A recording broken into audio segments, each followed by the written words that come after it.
So my mom's a nurse, and she taught me at 13 years old to do my breast self-examinations.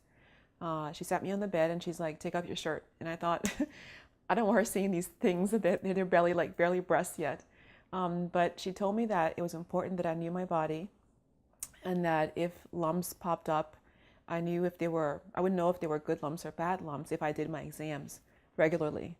And so she explained to me what breast exams were, and I began doing them. I never thought I would ever hear the words, you have breast cancer. For me, it was mostly about, prevention and just kind of knowing and doing the right thing, like brushing my teeth or before I crossed the road, looking left or right. So I did my breast self exams for 18 years. And then one morning I was taking a shower, dancing in the shower to Diana Ross, and Ain't No Mountain High Enough, weirdly enough. And I felt a lump in my breast, and my world went a couple of shades darker. In my mind, I just didn't think that, again, it would ever happen to me. So I found the lump. I called my mom and I said, remember that talk we had when I was 13? Well, I found something. And she told me to call my doctor, my OBGYN. I went to see her, and then she told me to go see a breast surgeon. The entire time in my mind, I didn't think it was a joke, but I just thought these things don't happen to me. I'm 31 years old. I'm healthy. Again, no history in my family.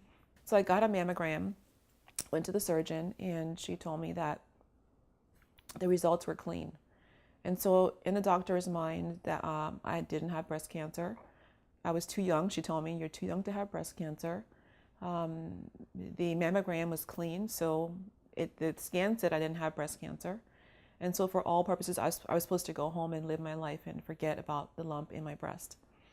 But my mom had given me an incredible gift. And that gift was a gift of knowing myself and trusting myself and knowing my intuition and knowing my body intimately. So I kept telling my doctor to do something else, to maybe do an aspiration. I did the aspiration.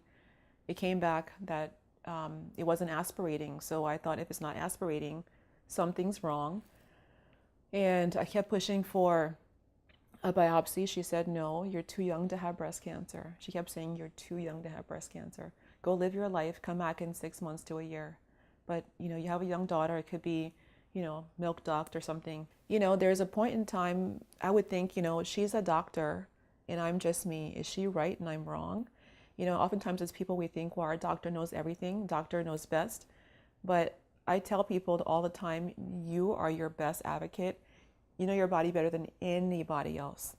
And so I kept pushing her for a biopsy, and thank God I did, because I finally got a biopsy, and she called me the next day at work to tell me that I had breast cancer, that it was aggressive breast cancer, triple negative breast cancer, and that I had an Elston score of an 8.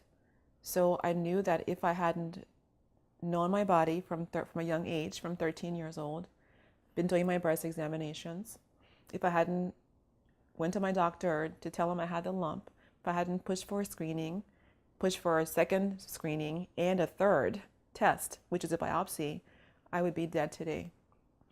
And when I found out that it was cancer, my first thought was, oh my God, my daughter, she's just 3. What's going to happen to her? My second thought was, I'm not ready to die. And my third thought was that if I'm going to die, I haven't yet left any kind of mark on the world. And so that's how my story began.